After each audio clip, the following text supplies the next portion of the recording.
เฮาสิตีแบบหลักๆเลยคือเลขงูหั่นน่ะ32กับ72นี่มีแน่นอนค่อยสิมาเว้าเรื่องความเชื่อส่วนบุคคลเด้อผู้ใดที่เชื่อหรือศรัทธาในสิ่งที่ตัวเองกำลังเฮ็ดกำลังกระทำอยู่หรือว่าเชื่อในสิ่งที่ตาบ่เห็นว่าซั่นซะผู้ใดที่แบบว่าไปวัดทำบุญหรือว่าไปถวายน้ำหรือว่าถวายภัตตาหารหรือว่าถวายข้าวต้มขนมอิหยังต่างๆก็แล้วแต่เนาะมานี่มันแล้วแต่คนเชื่อส่วนบุคคลบางคนนี่เฮ็ดแล้วสบายใจบางคนนี่เฮ็ดแล้วมีความสุขบางคนเฮ็ดแล้วนี่เวลาเครียดๆเวลามีความทุกข์ใจหรือว่าเวลาที่จิตใจเฮามันบ่ดีว่าซั่นซะเฮาไปวัดไปว่าไปถวายน้ำถวายข้าวต้มขนมแบบซี้เพื่อให้จิตใจของเฮานี่สบายรู้สึกแบบว่าดีขึ้นว่าซั่นซะไผเชื่อหรือไผศรัทธาแบบนี้ข้อยผู้หนึงที่ศรัทธาในเรื่องแบบนี้เวลาคิดหนักๆเวลาเครียดเวลารู้สึกบ่ดีเนาะข้อยจะมักไปวัดหรือว่าไปถวายน้ำหรือว่าไปจุดธูปขอพรมาหยังต่างๆเนาะข้อยมักไปแบบนี้เด้ออันนี้สำหรับความเชื่อส่วนบุคคลเนาะแล้วแต่คนศรัทธาแล้วแต่คนเชื่อไผเชื่อแบบใดก็เฮ็ดแบบนั้นเนาะไผศรัทธาแบบใดก็เฮ็ดแบบนั้นเนาะแต่สิ่งที่ข้อยสิมาเว้าในมื้อนี้ก็คือเว้าเรื่องความฝันเนาะข้อยสิย้อนไปเมื่อ2ปีก่อนเนาะ2ปีก่อนข้อยเคยฝันว่ามื้อนั้นน่ะข้อยนอนเนาะข้อยนอนแล้วข้อยฝันว่า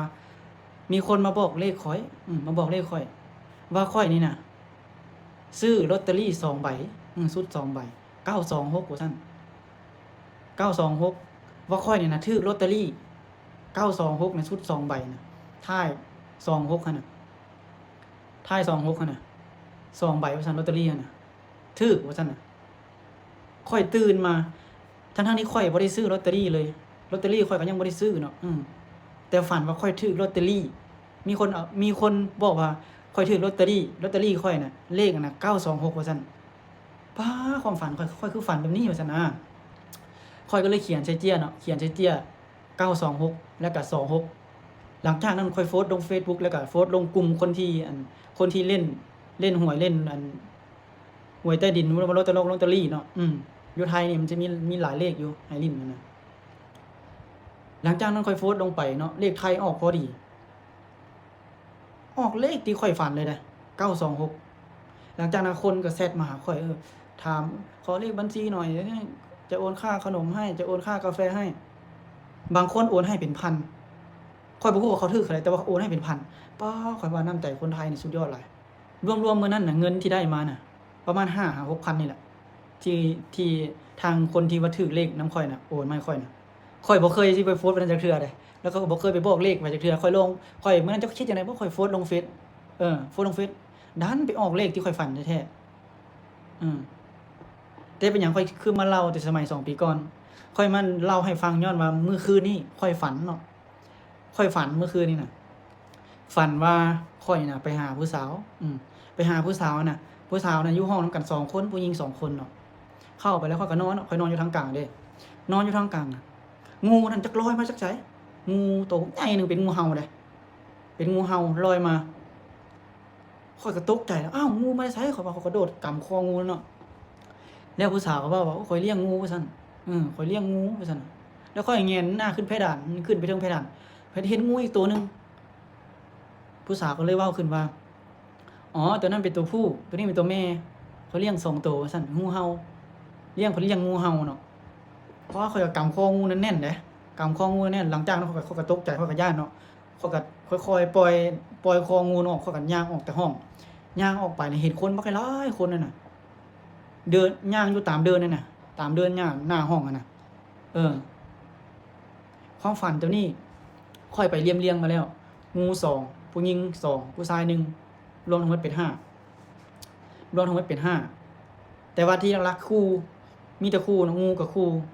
ผู้หญิงกับคู่คือ22นี่อาจจะมี22นี่อาจจะมีแต่ว่าเฮาสิตีแบบหลักๆเลยคือเลขงูหั่นน่ะ32กับ72นี่มีแน่นอนเนาะมีแน่นอนแต่ว่าสิเน้น72เพราะงูมันโตใหญ่แฮงเป็นงูเห่าพร้อมแต่ว่าสิ่งที่ข้อยเรียงมาอีกก็คือ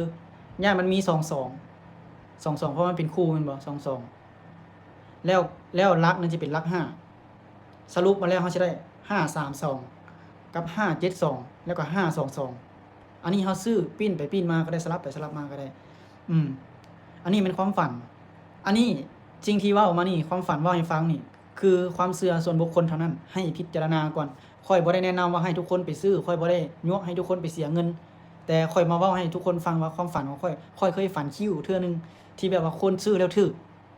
ข้อยก็ความฝันเมื่อคืนนี้ข้อยก็เลยฝันแบบแปลกๆที่จำได้ทุกขั้นทุกตอนข้อยก็เลยออกมาเล่าให้ฟังเนาะมื้อนี้ก็เป็นมื้อวันศีลเนาะสิ่งที่ข้อยเว้าไปข้อยบ่ได้เว้าตัวข้อยฝันแท้ข้อยบ่ได้แต่งประโยคขึ้นมาเล่าให้ทุกคนฟังซื่อๆข้อยฝันแท้ฝันในเหตุการณ์ทุกสิ่งทุกอย่างข้อยจำได้ข้อยจังมาเล่าในมื้อนี้เนาะข้อยบ่ฮู้ว่ามื้ออื่นเลขลาวมันสิออกบ่เพราะว่าวันพุธมื้ออื่นคันออกก็สำหรับผู้ใดที่เชื่อศรัทธาในสิ่งนี้ก็ลองซื้อเบิ่งสักนิดจักหน่อยลองซื้อเบิ่งสักนิดจักหน่อยสำหรับผู้ใดที่บ่ศรัทธาหรือว่า